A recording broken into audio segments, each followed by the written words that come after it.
Yo, what up, though? And welcome to the second Murs the World podcast. Yeah, today is Dr. King's day. I won't say birthday. Yesterday was his birthday, January 15th. Today is January 16th, 2017. I was supposed to be streaming video games today, but I feel like it's the only holiday we get, so I'm going to honor it by taking advantage of it and not working, even though I love my work. Just out of respect and just make it kind of somewhat a sacred day, supporting my local business, my local black business, and going to see some black films or something. I don't know. Going to a rap party for Where You At LA later today.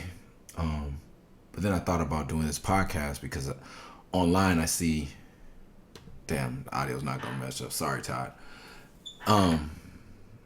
A lot on online I see a lot of people posting about Martin Luther King. It's like a barrage of shit, and people who usually don't post positive shit. And it's okay. He fought for everyone, whether you're a positive person or a negative. It's good that everybody's honoring him.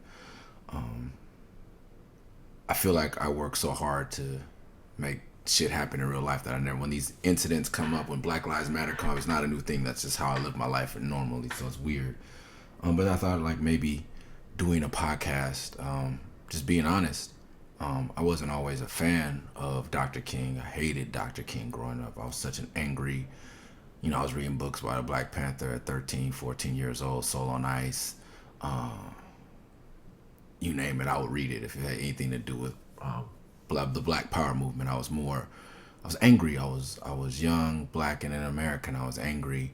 I was also moved from the inner city to the suburbs, where I encountered a lot of racism. From my fifth grade year, we had to move out of Linwood because one of the dudes on my block, I won't say his name, but stabbed his junior high school teacher in the middle of class, and that was the final straw for my mother as far as getting us somewhere. So she stayed in a marriage she probably shouldn't have stayed in, an abusive marriage, because that would afford us the opportunity to move to San Gabriel Valley, where I encountered racism for the first time face to face, and it was wild. But it probably definitely saved my life. But in that era, in that time, I got made very aware that I was black, and my mother made sure that I knew that that wasn't a negative thing. She didn't encourage me fighting people who called me nigger, or she never okayed that. But you called my brother out of his name, you called me out of my name. Any of the 10 black kids at our school, we were fighting. So it was a lot more fighting for me. But I was fighting when I was in Linwood anyway, when I was fighting other black kids. Anyway, as I was introduced to this, I was like, man, like, I don't have the temperament of Dr. King, and nor did I respect how much strength it took. I just, as a young black person, assumed that he was this soft, just sellout guy. But as I grew older, I was like, man, and I learned that you can't always hit people to solve your problems, and that's not the way the world moves. I gained a lot more respect as I started to work on and master myself, and not punching walls every time I get mad. Not punching. It was a step for me. I had to stop punching people. Then I had to stop punching things. Then I had to stop beating up on myself. And like, anger management is a real thing regardless of what your race is. But when you're a young person of color in America, it's really hard to contain that rage and find positive outlets. So it was battle rapping. It was karate. It was skateboarding. A lot of things that helped me get to where I am, and I'm still not done, but it helps. I think the only people I cannot deal with and I avoid at all costs are the police. But he dealt with them with such mastery and peace of mind and calm, and it was amazing. But I didn't see that when I was younger, and there's a lot of people who post these things, and I'm sure they haven't dealt with themselves, or if they were in my shoes, they wouldn't be able to not be angry. And the James Baldwin quote comes to mind. I don't think, basically saying like, to be black in America is to be in a constant state of rage. So you can, for people who aren't of the culture, you can post your Dr. King quotes, but I can admit that I didn't see it, and as I grew up, I saw it, and now I appreciate it. And I don't think a lot of these people posting these memes and quotes have the same appreciation that I do, and I don't think that you should. So as a black person with lots of white friends and fans, I feel like I should share these things with you. And for all the black people or that you're fans of that make ignorant, stupid ass music, and today they want to post every other day they rap about selling crack, but today they want to post a Dr. King quote. Since you're not able to say it for, go fuck yourself. And for white people that posted 620,000 people died fighting to free black people, and not one thank you, and we're called the racists. Whoever posted that meme can suck a dick too. Go fuck yourself. Yeah, we didn't ask to be here, so I don't think we should ever have to apologize for anything. We were minding our business in Africa, enslaved or whatever you may believe we were doing, worshiping the devil, dancing naked. If you believe we were building spaceships and we were king, whatever we were doing, we had no plans on coming to this land and having to work for free and being beaten to death. And then told that you can't read or write, and you built this society and you can't. And then when you finally do get free, 100 years later, you're supposed to be well adjusted after 400 years of bullshit. And then they make fun of you for the way you speak English when we haven't been allowed to speak properly without being killed, or be educated and not be killed, on nationwide. Since integration maybe. And speaking of integration, that's something Dr. King fought for, and that was another issue I had with his philosophy. I come from a very independent black family. My great grandfather was an entrepreneur, had 13 children, and didn't need the white man for shit except to buy shit from him. He had a store. He was in trade. He was in control in our small town. The story's been exaggerated a little bit, but now that I know the history, still, he didn't need integration. For me, I never really got the concept as a young man of fighting to be somewhere where they don't want you. The black community would have been much stronger without it.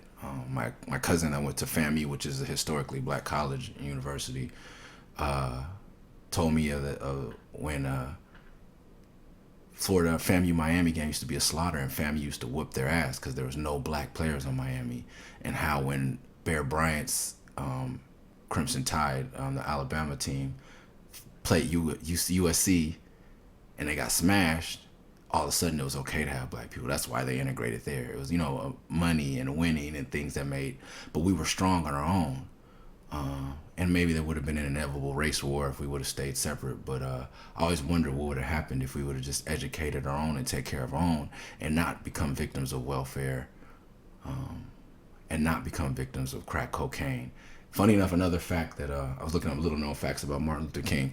Ronald Reagan is the one who made it an official holiday. And he's the only non-president to have an American holiday recognized by the state government or by the federal government.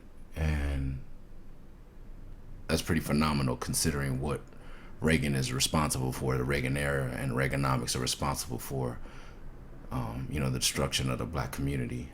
Coming off the heels of Nixon, it was really terrible time to be black in America. Once again, I guess there's never been a really good time to be black in America. But this is definitely a better time. Yeah. So there's that. I don't really agree with him on integration. I always wonder what would happen. But we are where we are. And watching Selma helped a little bit. But I still would love black people to support black people. And, you have to look at, it's not a racist thing, but you have to look at it as trauma.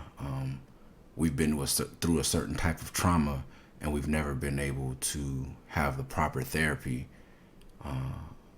to deal with that and process it. And when you're just shoved into white America and told, act like us, everything should be okay, you're not enslaved anymore.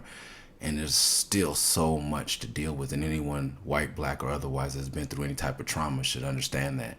Now imagine a whole race of people, millions of people that have been through similar trauma, being forced to adjust. And not even that, it's like having your father abuse you and then being forced to live with him, and he said, oh, well, now we're roommates. We're not father and son anymore, roommates. I know I used to beat your ass and talk shit to you all the time, but now we're cool. Just because I signed a piece of paper and it's all good. And then being forced to live with them. Like, not only are we having to deal with this trauma, we're having to deal with the people who caused the trauma every day and look at them and forgive them and not be scared of them. And there's so much that's going on. So whenever you judge black people for the way they dress or talk or how they treat each other, consider that.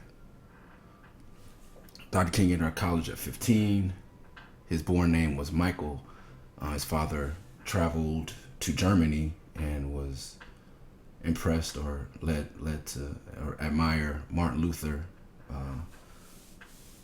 the pastor or religious figure from Germany, Protestant, whatever, Reformation leader Martin Luther, and changed his name to Martin Luther King Sr. and changed his 5-year-old son that we know as Martin Luther King Jr.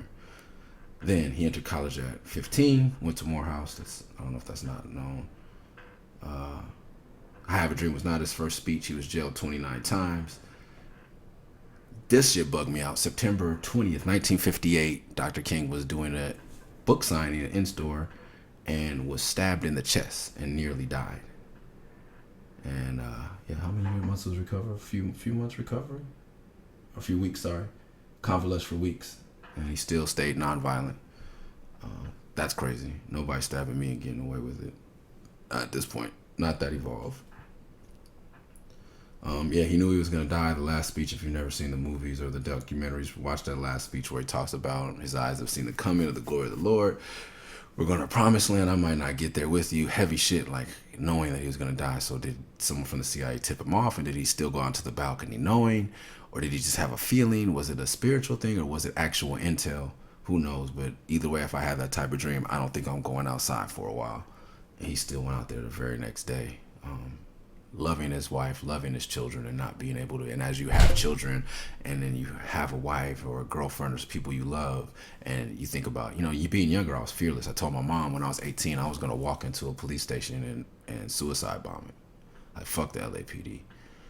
If I'm not dead or in jail already by that age. I told my mom that from the age of 14, 15. That's how serious I was with my militant shit. And I believed it at that age. It was just phenomenal to me that he knew he was going to die and went through with it. The King family believes, of course, it was a conspiracy. June 30th, 1974, his mother was shot in the church by Marcus Wayne Chestnut Jr., who sat in a pew and felt that God was telling him to kill Dr. King's killed his mother instead. Yeah, heavy shit, man. So I read all this and then I drove up to Simply Wholesome here in LA, support a black business this morning to get some breakfast for me and my lady. And I'm driving, and this is in Inglewood or I don't know what the fuck Windsor Hills. I don't give a fuck. Crenshaw District, South LA. Depends on what's happening. Who's trying to sell the house? The hood. Mostly black people. Crenshaw, West Boulevard, and 60th Street. Rolling 60s. Things like that neighborhood. There's gang activity. I make a left on the West Boulevard. I see a white lady and her small child walking their dog down 60th Street. And I'm for the remainder of this, I'll refer to them as WG or WFGs and WMGs, white male gentrifiers, white female gentrifiers. And it angers me for a second. I'm taken aback, definitely. And as someone that I made my career hanging out with, rapping for, making friends with white people. I know it may be some not. I think everyone is racist. That's how you deal with it. We all have our issues, but I don't hate white people. But there was a time, as I'm telling you now, there was a time where I could not stand white people. This is just like, it's shocking to me. And it's weird because I also feel like these aren't the white people I know. It's not like somebody with a Psychopathic Records t-shirt or a Rhyme Sayers t-shirt or Immortal Technique t-shirt, or they don't even look like my white. I'm like, these are people that live here because they're here to take advantage of a situation. It's not because they're here to be a part of our community or they even realize what's going on with us in this neighborhood. And I'm just like, who the fuck are you? And why the fuck would you want to live here? And why do you think it's okay? And what are you contributing? But it's America. Live where you want. But, like we moved in here and y'all all moved out. Or you tried to fight tooth and nail to keep us out of here. Then we built something here. And now that we've built it and we've had our share of problems, you want to come back. And I don't know.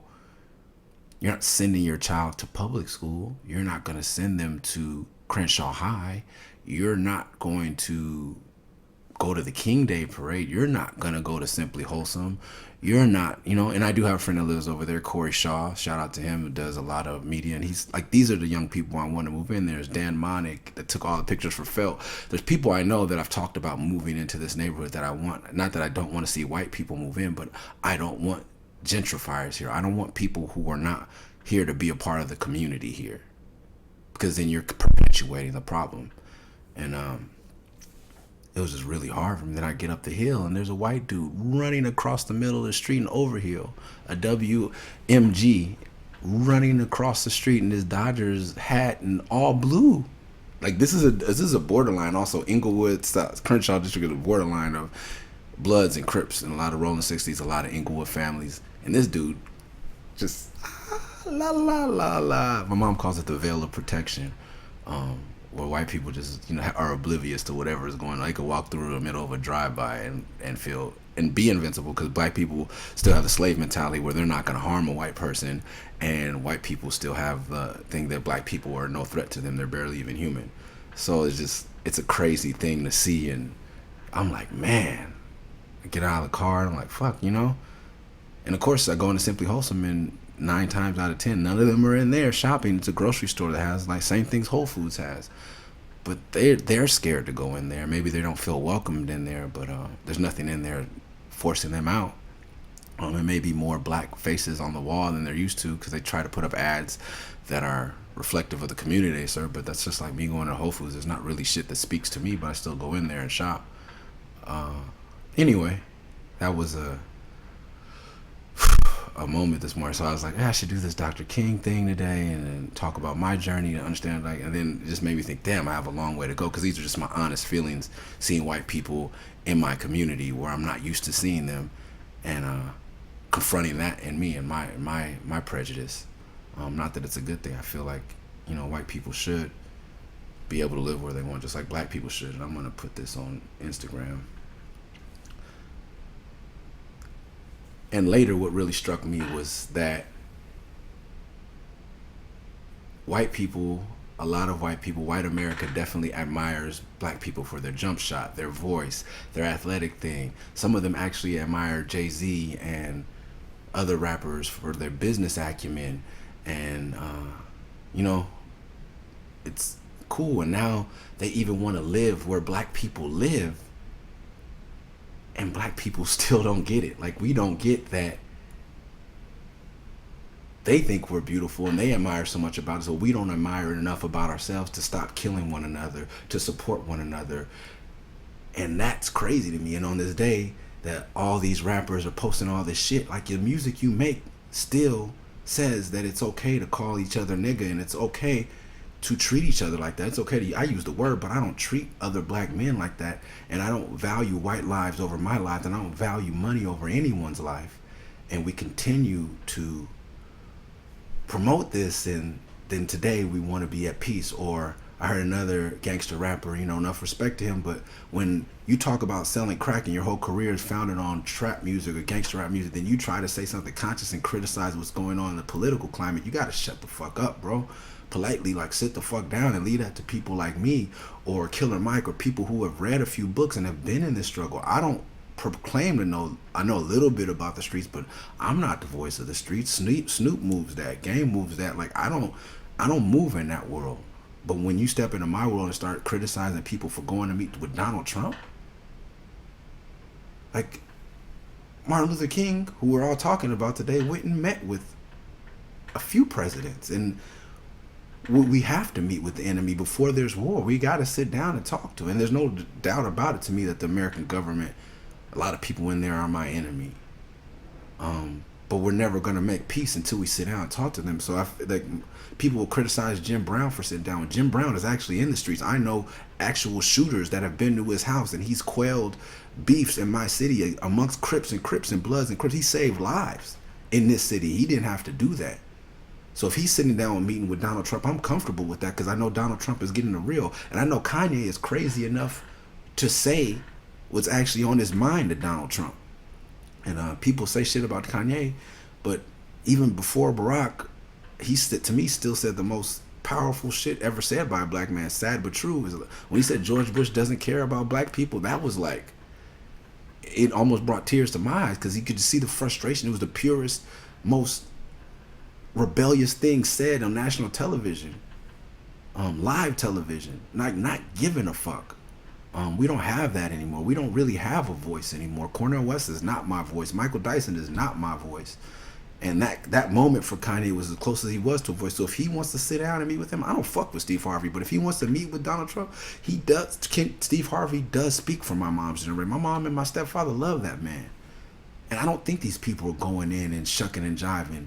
I believe there are a lot of strong people meeting with him. I believe in a lot of what Jim Brown is doing and his integrity. So for you, someone who is just now getting with the struggle openly and being pro-black and positive, you want to say that? I respect you, bro, but like, come on, man. You know what I mean? We gotta work together. We gotta let everybody fall in their place. Everybody has a place in this movement, and everybody has to know their role for this machine to move forward. But we can't openly criticize one another. And that's why I'm not saying this individual's name, because it's all love and much respect. But we have to start knowing our roles and getting in line. And I don't know. I'm not. Maybe I am, but I'm not the one to organize it. I don't think it should be a rapper. It should be someone that's studying political philosophy and then telling us where we all line up and what we need to do to make this important. But it's not the NAACP no more. It's not the old regime. It's gonna have to come from someone new, and who that person is. It might not be a black person. It may be a brown person. It may be a half black, half white person like Barack. It may be I don't know. I think it can come from the outside. I don't think it can be a white person. But yeah, man, I made the Instagram post too long. Y'all got to start watching the podcast. But I don't condone racism. I don't condone prejudice. But I'm open and honest about the prejudices I have, the anger I've had, the experiences I've had, and I'm angry with my people, and I'm angry at white people. I'm angry at the American government, and half the time I'm angry with my fucking self. I'm not perfect by a fucking long shot, but we have a lot of work to do, and if we're gonna get this work done, we have to be honest about what's in front of us and what needs to happen, and we can't just celebrate it on Dr. King's birthday. It has to be an everyday process. And yeah, at the end of the week, I'll talk more about what the fucking Donald Trump is doing. And yeah, fuck that guy, you know. But it's about saying fuck you and sitting down and talking about it, because we're not gonna fight. You're not gonna move. So it's about saying fuck you and this is why. And he's gonna say fuck you, this is why. And to me, that's the beauty of America, where we don't have to shoot each other or jail someone. Because openly do that. They did that to Dr. King, but we're beyond that, I think. We had a black president for 8 years, and he wasn't assassinated, thank God. So I feel like we're beyond that type of open threat. But then, they're still killing black kids in the street, and black kids are still killing each other in the street. That's a whole nother thing. But I think there is time and there is space for a leader. But man, make sure you check yourself and you have your house in order before you try to down another black person for what they're doing, or another human being. That's anybody that's trying to do something positive, man. If they want to meet with Donald Trump, go ahead. And there are people out there that maybe aren't woke enough to know that, yes, Donald Trump is trying to pander to us. Yes, he doesn't give a fuck about us. But like I said, it needs to be an open face fuck you. I respect anybody that walks in that office and doesn't kiss his ass. And I respect anyone that goes in there and kisses his ass. You never know what's going on, and what they're trying to do. But you gotta look at their work. And as far as I know, I've never seen Kanye West kiss anybody in power's ass. He's openly criticized Jay-Z. He's openly criticized Vera Wang, whoever the fuck. He's come after the Beatles. He'll say some nonsense, but he's passionate, and he goes for it with his heart. And I think we need more people like that. And more refined, and definitely a little more mentally stable. But I feel like we're all works in progress, and let's not judge each other. And that's what this day is coming in. Like, white people on a whole, work in progress. Black people on a whole, we're a work in progress. America as a whole is definitely a work in progress. And as long as we see it like that, and the key word being progress, then we can move forward. I think that's about all I'm going to say today. I'll see y'all later on in the week. And yeah, I don't know if we're gonna be able to call this Murs Rules the World. Leave your comments. Let's argue. Let's tell each other fuck off. But let's come back to the table and continue this discussion with open hearts and open minds, and make progress. Wu-Tang is forever. Have a nice life. Peace, love, and mercy. Captain California signing out. Oh yeah, I just got the master of my album. I'm gonna go listen to that right now. Bye.